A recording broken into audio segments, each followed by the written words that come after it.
All across New Jersey, thousands go to work each day, yet face struggles hidden from plain sight.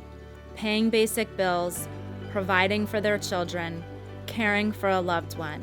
When we work together to face odds, our communities thrive.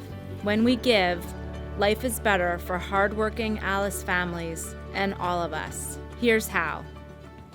My role at the college, along with developing the accounting program, is to attract the students to the United Way free tax preparation. The program helps prepare the federal and state taxes for low-income individuals, senior citizens, and the Alice population. The preparation is free. It saves roughly about $180 per return, and they are able to use that money to probably pay the utility bill. We're talking about people that are one situation away from financial ruin. I originally looked at poverty as maybe a homeless person, where now I can see that, a lot of people, it's just not enough money that they're making, and they're trying to cover their expenses, but they can't. I would say that no matter how hard you prepare, life can sometimes be unfair, but we can control how we help other people.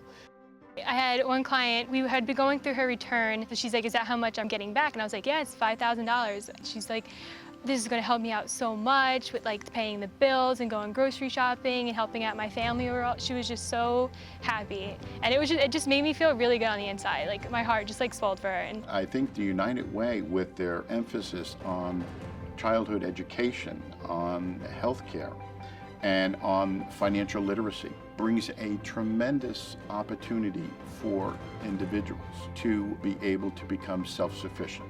When people have jobs and they're spending that money, it's growing the economy, it's growing the middle class.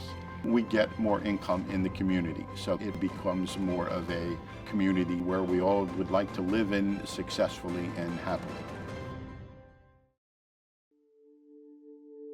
I get up in the morning and my feet hit the ground running. We have 5 children right now, aging the age of 12 to 22. Paul, who is our oldest, is autistic. We adopted him when he was 4 months old. Family of 7, so it's a busy family. Probably around 12 months, he wasn't saying words, he wasn't really babbling. We got to the 15-month mark and the doctor said, okay, I'm getting a little concerned. That's when he was diagnosed with autism. He was actually diagnosed fairly young. It changed even how I related to some of my friends because they could not relate to what I was doing. They're going to the pool on a summer day and I'm going to speech therapy with my son. So it changed what I thought my life was going to be. The United Way Caregiver Coalition has been a huge help. I think with caregiving, it can be very isolating when your child's having a struggle and you think nobody else is going through this. And you can walk into a room and there's another caregiver who's saying, I feel so lonely because I can't get out because I'm afraid my wife will wander away. That's Alzheimer's, this is autism, but the caregiving is still the same. And I started to realize that I do have extra responsibilities in caring for Paul than typical parents have of typical developing children. You never stop thinking. You're always thinking as a caregiver because there's always so many details along with you just doing your own life for your family or yourself or your job. My job is to work with the admissions department and I go out to the hospitals and the social workers from the hospitals will give me names of people who may potentially need either short-term rehab or long-term care. There is no option. I have to work. We live a fairly simple lifestyle. We don't eat out a lot. We don't take extravagant vacations. Just to pay taxes, just to pay your mortgage, just to pay for food, it's all expensive. The unpaid caregiver probably saves more money for the healthcare system than anybody will ever realize because they're people who will do the things that are so unknown, so unsaid, often at the expense of the person doing the caregiving out of their own pocket.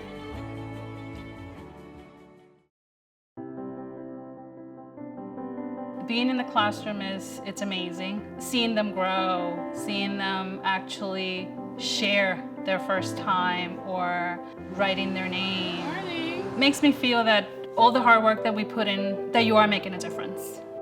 El Primer Paso is a preschool here in Dover. We are NACE accredited, which is a national benchmark of quality, which only 10% of schools in the United States achieve that. So we are very proud. One of the things that United Way has done for small programs in the community is enable the teachers to be highly trained, which is directly associated with quality. And this has allowed programs to differentiate themselves and kind of rise to the top of programs that don't receive United Way funding. We know that if we prepare children well with quality teachers, research-based curriculum, and all the things that make up a high-quality early childhood prep program, we can have much better outcomes both in the short term for children and in the long term. I have to say, when Milagros first came to us, she clearly had the ability to work with young children. The one thing that was missing were her educational credentials. I never thought that I would be sitting here as executive director. The Child Development Associate was a huge part of where I am today. It gave me a sense of pride and a sense of this is where I belong. The scholarship through United Way allowed me to get a raise. I wanted to stay here. It was a great school, a great community to be working at, but I needed to make more money, and I saw also opportunity for growth. So the CDA scholarship allowed me to do that and to stay here. At the end of the day, is about individual children succeeding and getting them to be ready for kindergarten, and to see that, that's a huge success.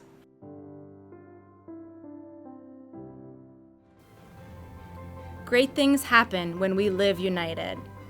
We need your contribution to build a stronger community for Alice and everyone. Please, live united. Give to United Way. Thank you.